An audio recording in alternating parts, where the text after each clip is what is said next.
એકવાર ગીધનું ટોળું ઉડતું ઉડતું એક ટાપુ પર પહોંચ્યું. આ ટાપુ સમુદ્રની મધ્યમાં આવેલો હતો. ત્યાં ઘણી બધી માછલીઓ, દેડકા અને દરિયાઈ જીવો હતા. આમ ત્યાં ગીધ માટે ખાવા પીવાની કોઈ અછત નહોતી.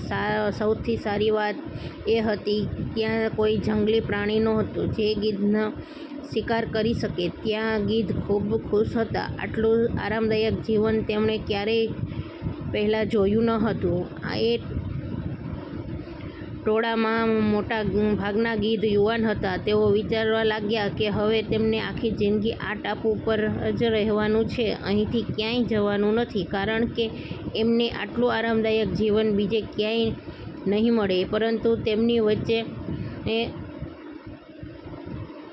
એક વૃદ્ધ ગીધ પણ હતું. જ્યારે પણ તેણે યુવાન ગીધોને જોયા ત્યારે તે ચિંતિત થઈ ગયો. તેણે વિચાર્યું, અહીંના આરામદાયક જીવનની આ યુવાનો ગીધો પર શું અસર થશે? શું તેઓ વાસ્તવિક જીવનનો અર્થ સમજી શકશે? અહીં તેમના માટે કોઈ પણ પ્રકારની મુશ્કેલીઓ નથી. આવી સ્થિતિમાં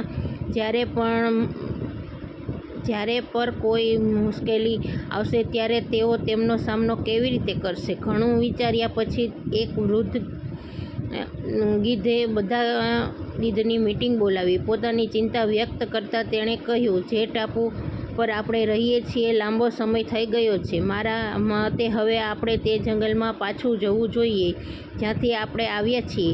અહીં આપણે કોઈ પણ પ્રકારની મુશ્કેલી વિનાનું જીવન જીવીએ છીએ. આવી સ્થિતિમાં આપણે ક્યારેય મુશ્કેલી માટે તૈયાર થઈ શકશું નહીં. તેની વાત સાંભળીને યુવાન ગીધ તેની અવગણના કરતા હતા. તેમને લાગ્યું કે વૃદ્ધ ગીધ વધતી જતી ઉંમરને કારણે પાગલ થઈ ગયું છે, એટલા માટે તે આવી નકામી વાતો કરી રહ્યો છે. યુવાન ગીધોએ ટાપુને આરામદાયક જીવન છોડવાની ના પાડી. વૃદ્ધ ગીધે તેમને સમજાવતા ઘણી કોશિશ કરી. તેમ બધા ધ્યાન આપતા નથી કે તેમને આરામની આદત પડી ગઈ છે.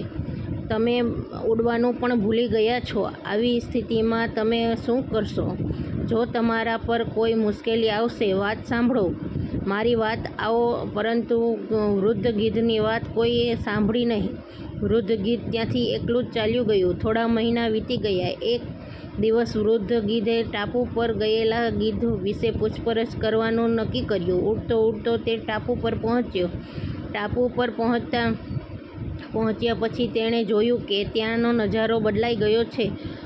ત્યાં ગીધના મૃતદેહો પડ્યા છે. ઘણા ગીધ લોહીલુહાણ થયેલા પડ્યા છે. આશ્ચર્યચકિત થઈ વૃદ્ધ ગીધે ઘાયલ ગીધને પૂછ્યું, શું થયું? તમારા લોકોની આ પરિસ્થિતિ કેવી રીતે થઈ? ઘાયલ ગીધે કહ્યું, તમે ગયા પછી આ ટાપુ પર ખૂબ જ સુખી જીવન જીવતા હતા, પરંતુ એક દિવસ અહીં એક જહાજ આવ્યું. તે જહાજમાંથી દીપડાઓને અહીં છોડવામાં આવ્યા. શરૂઆતમાં દીપડાઓએ અમને કંઈ કર્યું નહીં, પરંતુ થોડા દિવસ પછી તેમને ખબર પડી કે અમે ઉડવાનું ભૂલી ગયા છીએ. અમારા પંજા અને નખ નબળા પડી ગયા છે કે અમે ન તો કોઈ પર હુમલો કરી શકીએ છીએ અને ન તો કોઈ પોતાનો બચાવ કરી શકીએ છીએ. તેથી તેઓને અમને એક પછી એક મારવા માંડ્યા. તેમના કારણે જ અમારી આ હાલત થઈ છે. કદાચ તમારી આજ્ઞા તોડવા માટે અમુક પુરસ્કાર મળ્યો છે. તમારી આજ્ઞા ન માનવાનું ફળ અમને મળ્યું છે.